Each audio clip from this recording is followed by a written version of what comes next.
교회와 바벨탑 2탄. 성경은 말하기를 바벨탑적인 징조는 언어의 혼란에서 온다고 하였다.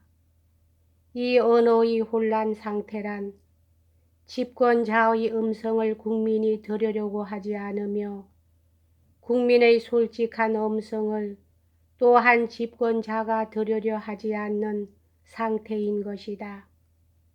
히틀러는 그의 투철한 조직력으로 국민들 가정생활의 비밀까지 알아낼 수 있는 비밀 경찰의 조직과 철통 같은 나치스당의 조직을 동원시켜 질서를 유지해 보려고 하였으나 이미 기본적인 질서가 깨어진 그곳의 질서는 유지되지 못하였다.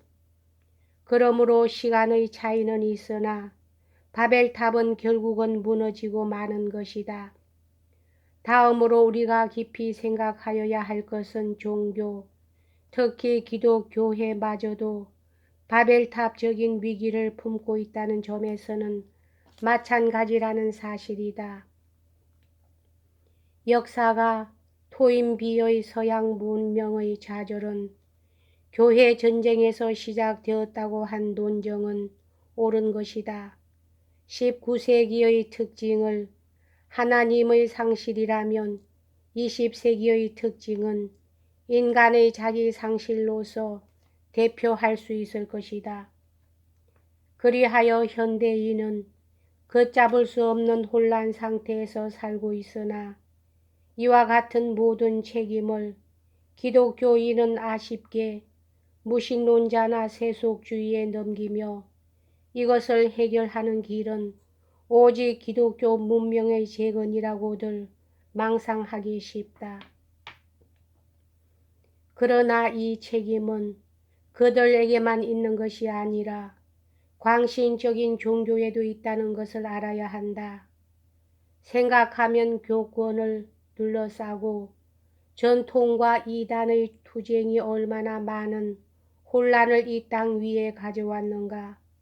아직까지도 종교를 갖는다는 것은 전통을 지키며 교리를 잘 따른다는 것으로 생각하는 사람이 많다. 그러나 따지고 보면 그것은 하나의 우상 숭배이며 이런 것은 필연적으로 마력주의로 전락하고 마는 것이다. 이와 반대로 신앙을 갖는다는 것을 거짓이 없는 진실, 불의와 타협 없는 정의를 위한 싸움을 계속하는 하나의 도덕적 윤리 생활이라고 생각하는 사람도 있다. 그러나 이런 것들도 결국 바벨탑에 불과한 것이다. 도덕주의는 성실한 무신론을 말하며 그들이 섬기는 하나님은 어떤 도덕적 법칙이지 살아서 역사하는 산 하나님은 아니기 때문이다. 그들은 이런 것은 절대로 하지 말라고 하는 명령으로 모든 교인의 생활에다 쇠사슬을 씌워버린다. 이는 하나님의 음성을 가장한 악마의 음성이 되기 쉽다. 문학가 입세는 인형의 집에서 소시민적인 가정생활의 위선을 폭로했으며 민중의 적을 써서 사회악을 폭로했던 것이다. 그러나 만년의 입세는 단순한 폭로나 규탄으로는 더욱더 큰 혼란을 가져오는 것을 깨닫고 덜 오리를 썼던 것이다. 정의감이나 도덕의식 자체는 인간에게 매우 중요한 것이기는 하나 그것이 절대화되든지 궁극적인 것으로 가장될 때 오히려 반도덕적인 것이 되는 혼란이 생긴다. 음행한 여인에게 분노의 돌을 들어 치던 바리새인들은 결국 하나님의 아들을 죽이고 끔찍한 죄악을 저지르고 말았다. 이와는 정반대인 무신론이나 비도덕적인 자연주의도 마찬가지다. 그것이 절대화될 때 오히려 종교를 부인하는 새로운 종교가 되어 가장 잔인한 종교로 변한다. 이런 것이 오늘의 공산주의나 세속주의에 나타나는 것을 볼 수 있다. 여기서 우리는 근본적으로 시선의 방향을 돌려 무엇이 궁극적인 것이며 무엇을 토대로 새 질서의 터전을 마련할 것인가 하는 문제를 생각하게 된다. 그러므로 혼란이 일어나는 원인이 하늘에 닿는 바벨탑을 쌓는 욕심과 교만의 무한대한 확장이라면 질서의 기초는 그와는 전혀 다른 방향에서 이루어져야 할 것이다. 이 새 질서의 기초를 사도행전 2장에서는 명확히 명시하고 있으니 이는 곧 사랑을 의미하는 것이다.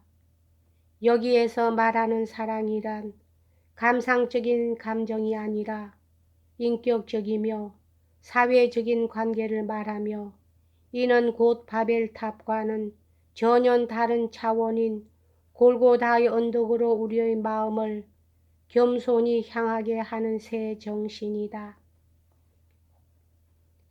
땅에서 하늘로가 아니라 하늘에서 땅으로 오신 이, 즉 인간을 이용하고 지배하는 것이 아니라 참으로 위대한 자는 제자의 발을 씻을 줄 아는 종이라는 것과 진정한 승리는 자기의 전부를 사랑을 위하여 바치는 것이라는 것을 몸소 보여주시고 그 위대한 뜻을 이 땅 위에 구현하기 위하여 성령을 보내어 서로 말을 알아들을 수 있는 공동체를 형성하려 한 역사 가운데 있는 것이다.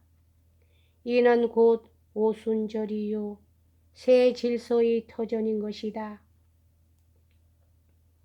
또는 우리는 이러한 사랑에 의한 인격적 공동체를 위촉받아 그 위에 우리의 모든 것을 세워가는 것만이 바벨탑이 아닌 질서라는 것을 깊이 깨달아야 하겠다. 참으로 이 공동체야말로 그 속으로부터 언제나 쇠하지 않는 새로운 영과 새 정신이 샘처럼 솟아오르는 곳이며 그 샘터 위에 설 때만이 진정한 의미에 있어 공동체가 형성되는 것이다. 그리고 이러한 공동체가 곧 교회라고 성경은 우리에게 가르쳐 준다.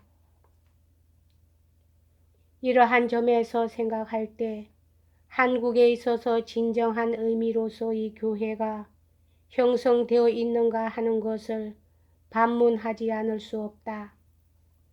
거리의 곳곳마다 교회의 건물은 많이 있지만 진정한 의미에 있어서의 크리스찬을 길러내지도 못하였으며 교회다운 공동체도 형성하지 못하였던 것이다. 오늘날 우리에게 시급히 요청되는 것은 주의 몸의 형성인 것이다.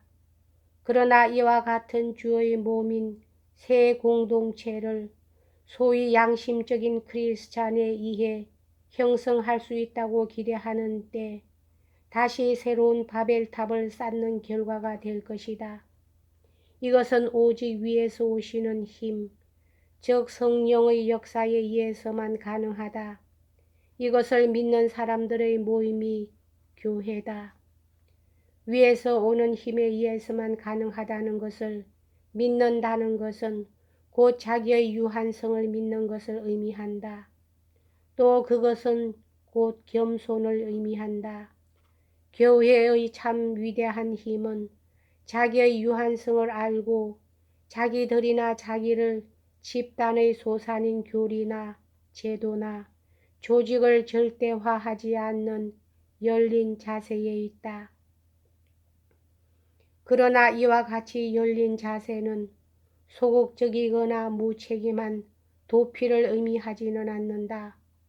모든 질서의 터전이 되는 진리의 말씀을 받아들이는 그릇임을 자처하고 인류의 구원을 위해 제자의 발을 씻는 종의 자세에서 바벨탑적인 질서를 뒤집어 엎기 위해 사랑의 탑을 골고다 언덕 위에서 피 흘려 세운 그의 십자가의 정신을 현실의 역사 속에서 몸으로 실천하는 일이다.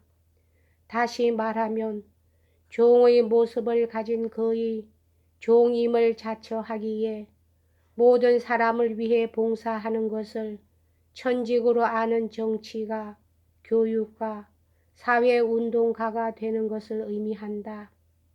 그러나 이와 같은 현실 참여도 항상 유한한 인간들의 속에서 싹트는 바벨탑의 씨를 보는 까닭에 부단한 참여를 되풀이하면서도 이와 같은 인간들의 배반마저 극복하는 그의 사랑의 궁극적인 승리를 믿는 까닭에 비전과 꿈을 꾸는 간격을 안고 꾸준히 새 역사 형성을 향해 정진하는 것이다. 우리는 참으로 성령의 역사를 믿는다는 것은 하나님의 사랑의 역사가 궁극적인 승리를 가져온다는 것을 믿는 것이다. 그리고 그 사랑의 역사는 우리 자신의 힘으로 이룩되는 것이 아니라 위로부터 온다는 것을 믿는 것이다. 우리가 이 위대한 사실을 올바로 깨닫고 믿을 때 여기에서 서로가 발을 씻어주는 공동체가 형성되며 이는 또 밖으로 나아가 이 세상 안에서 사랑의 공동체를 형성하게 될 것이다. 이는 곧 그리스도의 일이며 이 비극적인 역사 가운데 보냄을 받은 산 크리스찬의 과제인 것이다.